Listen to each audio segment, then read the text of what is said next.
does that mean for you guys, a team of that caliber? I think it's a good way to start off, especially going on the road as well. Showing all the young guys like how it is to be on the road and be in that tough of an environment straight off the bat. It's a good way to start it all off, set the tone, and kind of see the seriousness of everything. Did Arkansas do that for you guys last year?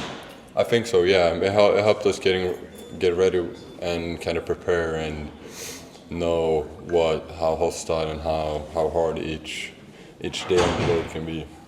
You guys are going to be trying some different things lineup-wise. What are you seeing right now when you guys go small and Cam plays a 4? It's a very cool lineup, and I think it's something that basketball is leaning towards more and more. And he certainly can play it, so it's a great tool to have in the toolbox for sure.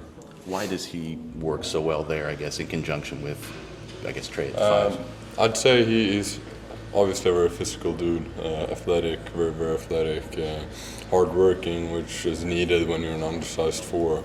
You're going to be banging against a lot of taller, bigger, more weight down in the post or on the perimeter or wherever it is. And I think he has the physicality and the mindset to do that. You guys had sort of like one lineup identity for the most part last year. Obviously, you're playing through Zach as much as possible. Has it been fun to have just a more variety as this team is coming together this year? Yeah, for sure. I think that it gives us more, like you say, more variety, more versatility, lots of different aspects to us. Whatever lineup coach throws out there has different pros and cons with it, so it gives us more faces, basically, more tools in the toolbox, more ways to approach the game. What's your favorite Brandon Brantley story?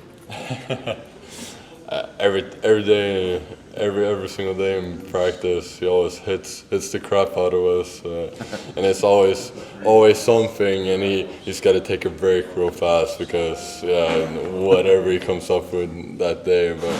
He's great to have. Brandon Brantley and Terry Johnson are great coaches, and I think they help us big men get ready for all the different challenges. He wasn't a big man. I mean, compared to me, but like by the new definition, he was like 6'8" or whatever in his playing days. Does he have sort of a big man mentality when he's out there with you guys? For sure. Praising physicality, praising doing your job and all that stuff. Doing whatever's needed for the team, and especially embracing the physical side of things and doing whatever is needed of us big men. I think he's great at really emphasizing the importance of doing your job and doing it well. What is about his teaching methods that work so well? I'd say he's very good at showing you examples. So he starts off by speaking whatever tip or whatever teaching is trying to teach you, and then he also shows it by being in the drill, being present with pads and like showing you why that works and how it works. Also showing you by doing it himself as well, which also helps put it in perspective and really full understanding why he's teaching you that and when you should use it.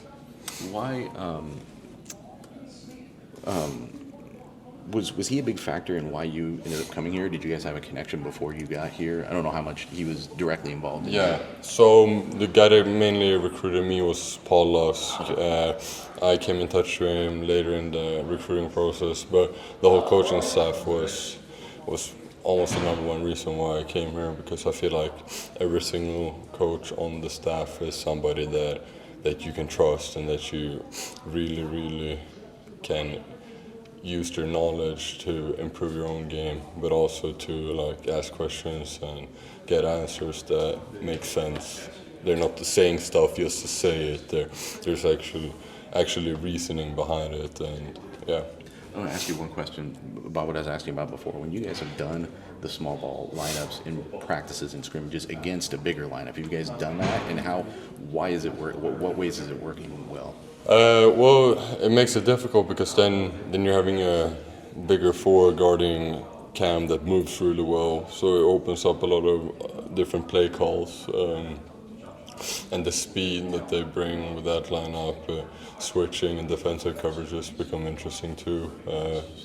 I haven't been in that lineup since I'm a little bit taller, so I don't know all the coverages that gets thrown out when they're doing that, but it can be confusing to defend and play against because it's often 5 people that move really, really well together, and they're just all over the place.